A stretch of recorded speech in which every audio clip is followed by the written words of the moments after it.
The scammer has strike again.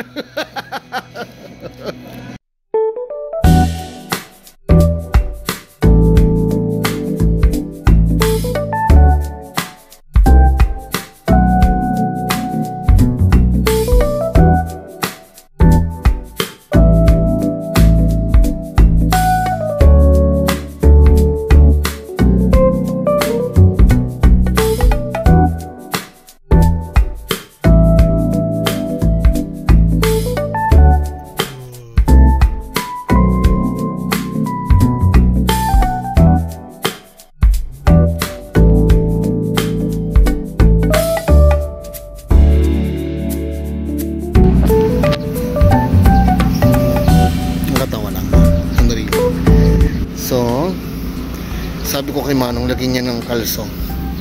Yung kalso. Hindi umatras.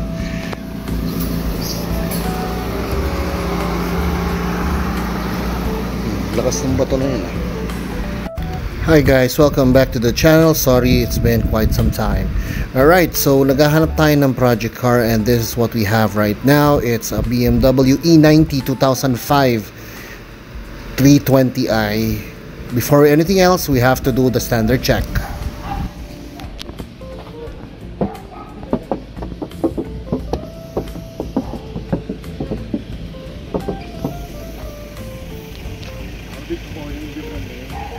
So yun na nga, kumuha tayo ng BMW E90. This is a 2010 body. Looks good, ganda ng naka-facelift na, angel eyes. Though, aircon ay sira ang compressor. Medyo dito tayo magkakaroon ng nightmares. Rough estimate would be around 30. Tang ina, diba? Ubus. So, we'll see kung yun lang ang problema. So, hopefully yun lang. Then we can move on and fixing up the car. Right? Diyan ng BM, parang ganito rin yung V3, mahagok. Pero yung ano eh, no? Yung tightness yung talagang parang kakaiba eh, no?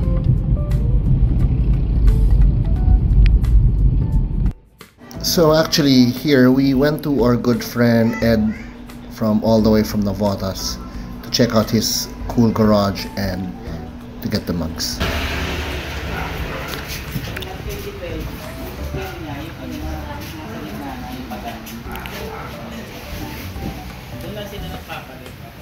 Tapos sakit talaga ng ano, ng BM sa Mini. Wala nang guys sa video. Q45 ni Poy Flores. Ito yung BM ni Sir Ed E90. Ito na may mugs. Sobrang ganda, rebarreled. Chrysler 300C. Boston Club of the Philippines. SR S500. But ewan ko na puta, ang ganda. Yung mga collection.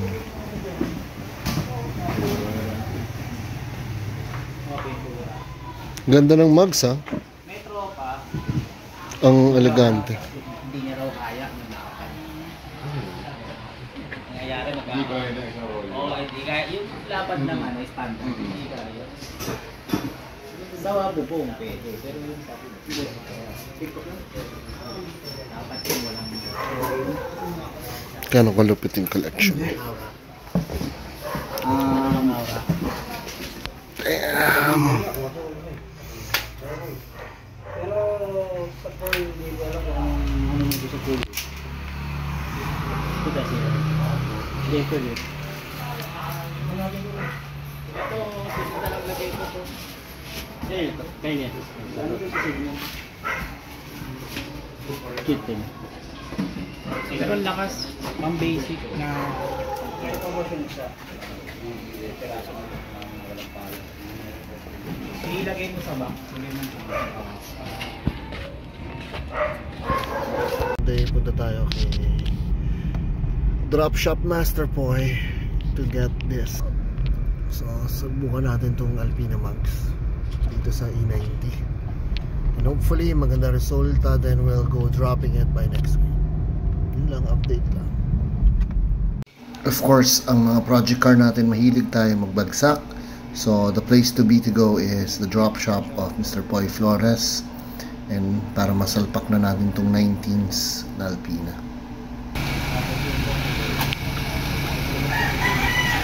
Crazy Vossens.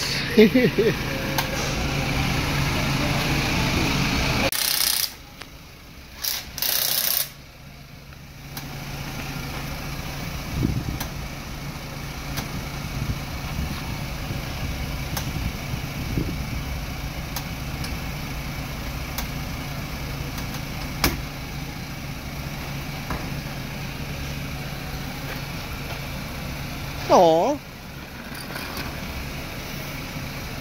Kailangan mo ba, Poy?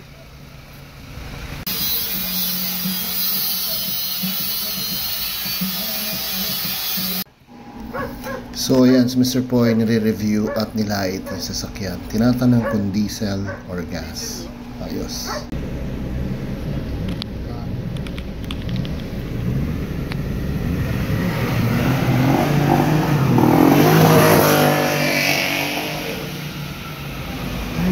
So ito na nga, kwento na tayo. So bago yung BM, so nagpa full tank ako. Napansin ko may gasolina, may tumatagas, may mga error. So I went to Beamer Monkey. This is located in Parañaque. To have it checked and scanned. Hirap pala mag-euro, no? Magastos.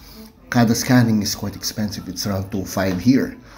And they said baka luba na yung tubo or yung hose. So I had it checked and had an initial checkup. This cost me around 5,000. Akagulat, iba pala talaga pag Euro cars. Sakit pala sa ulo, medyo nakaka-nervous, expect the worst. So na-check na, wala naman sa taas yung problema. Dalawa pala fuel pump niyan. May hose, so mukhang hose yung issue lang. So hopefully yun lang sana. Then mas-scan para ma-lowered na natin. Hopefully it gets better. Silip tayo dito. Check it out, man. E90 na M3. Yeah. Oh no, it's a 335i. Dami na pa 5 series na yeah. Rock, right? So ito, Cabriolet E30 body. Wala tayo ng view.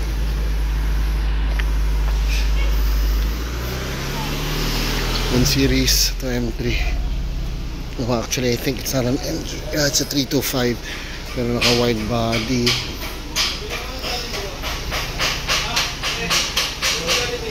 It's I think a racing spec.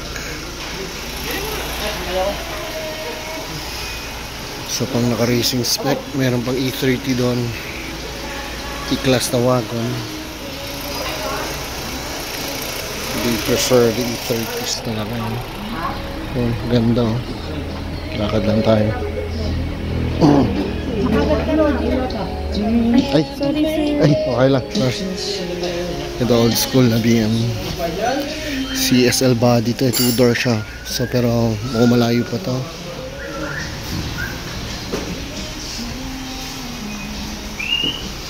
Bangis. Ito, M3. Tutulog pa. 3 series. Doon puro Mini Cooper parts. I think yun lang naman. Ito lang 190e. Alam mo naman tayo. We're getting there. So, yun. That's Beamer Monkey. Boy Gero. Bye. How's nga? Hi. Hi ba yung papunta sa mga So dumaan tayo sa drop shop and yung isang project car ni Poy Flores, chini-change engine, 2 days change engine, courtesy of Tomato Garage, Sir Richard. Hanip, diba? Ang bilis gumalaw, pare. Palit makina. In an instant. What a cool guy. Shout out Tomato Garage. Baka naman, bossing. Baka naman. This guy, oh, puta, naamoy lang ang konting amoy mantika, ayaw na. So, ito, gabi, sinubukan ko yung BM and kala ko everything's okay. Ang ganda na, diba? I mean, the forma, but it's there. I'm so fucking cool. European look, you know, everything. Looks really nice. The E90 talaga, ang pogi. Unfortunately, here it happened. Bumalik pa rin yung problema. May ano pa rin. So, hindi siya hose actually. I got advice from Ed from Tuneneng, BMW Tuneneng. Yung pala maluwag lang yung fuel filter. Hindi siya nalalapat, iikot mo lang. Diba? Cost me money, man. Bad trip. Seal nga.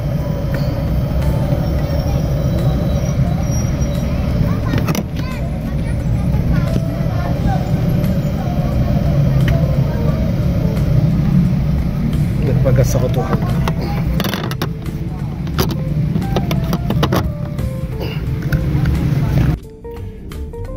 Good day mga kaibigan, at ito ang inyong hindi paboritong host, si Buhay Ghetto, and today we will be going to the master drop man himself, Mr. Boy Flores, and papalower natin.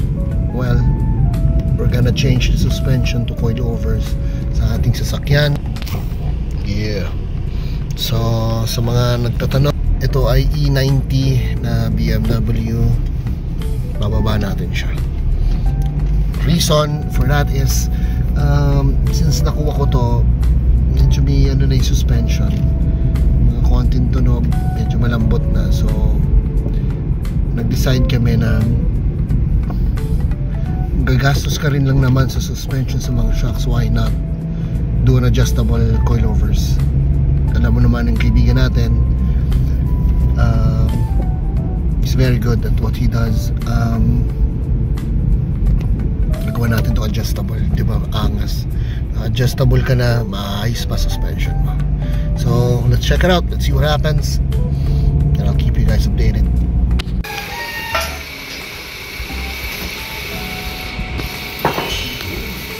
Kanino yan? Gagawin mo to? Masahe lang. Kailangan to? Gagawin niya kami. Tang inang ganda.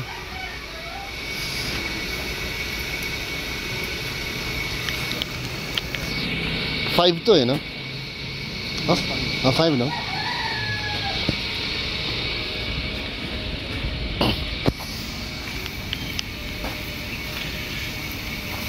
Ganda picturean po yun. Hindi, magkatabing kotse ni ano. Ay, ikaw magaling mag... Siyempre, angling na lang. God damn, so nice.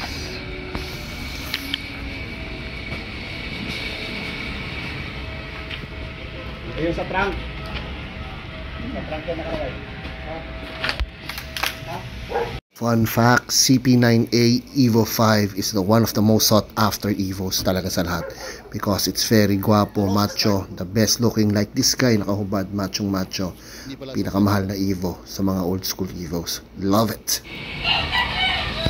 So sa lahat, pag nag-lowered or ginagawa ka, meron talagang mga bagay na hindi na-expect. Yan, hindi kasya yung coilover, so custom pa.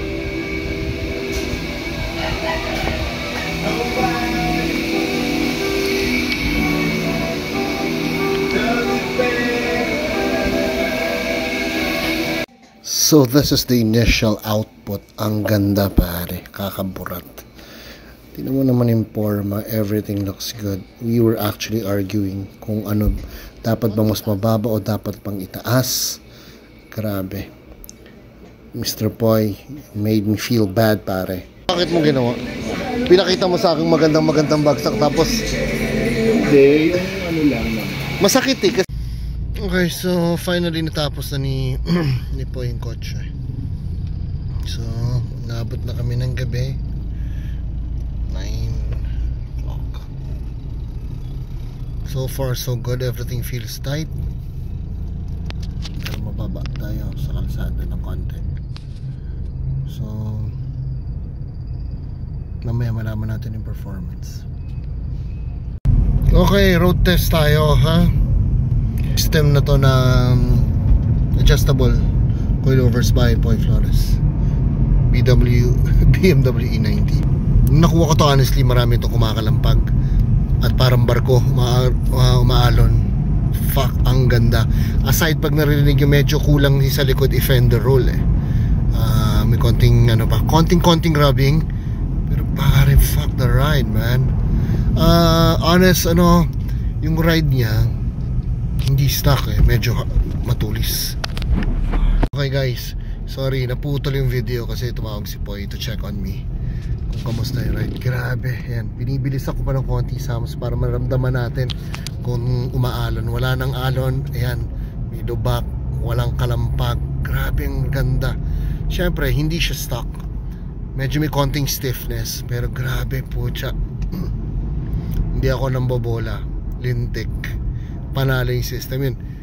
Yung nag-rub lang talaga konting-konti lang yung rub sa rear, pero grabe, I love the ride, man. Tutuwa yung ating misis na ito at mga anak. Alright, so yun isa sa parts ng ating pagbubuo sa bagong project nating BMW E90. Crazy, man. I love the suspension. Ngayon lang ako nag-Euro at 19s kaya grabe. Ito, yan, nag-19s ka, hindi ka kinakabahan, hindi ka nababaliw. Yan, Hamsa. Ito biglang nakalas, no? Hindi, joke lang. Ay, panalo. Walang sayad. So, sige, I'll shoot some more. I'll see you guys later. Maniwala ka man o hindi, lahat ng car guy, kada paggawa sa kotse after papalinis, hindi namin alam bakit namin ginagawa yun. Tapos madawin na naman siya bukas dahil papagawa ulit kami bukas. It's a vicious cycle, pare. Raul to si Clarence. He went out of his way just to take the fucking awesome picture. Poor guy. Diba? Astig. So, bakit na kami ng Ayala by the Bay? Ito yung medyo critical part lagi kasi hindi mo magagarantee mapapasukin ka sa taas. So, let's pray na nakakaya tayo. Diyan naman, pare, tao. Diyan naman. Sige, mamaya na.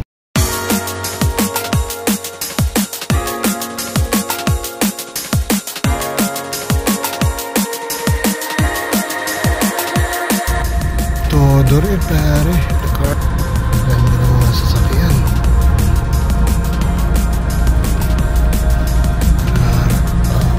Pero nervous kasi it's a reject and effect. Tingnan natin mangyari. Pero all the cars are awesome.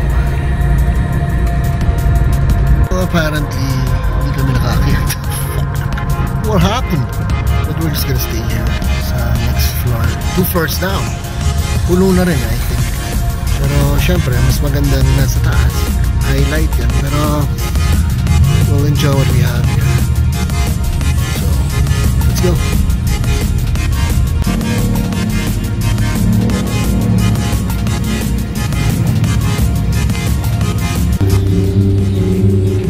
Mall muna tayo o ano? Ganda ba ito? Hindi mo yan?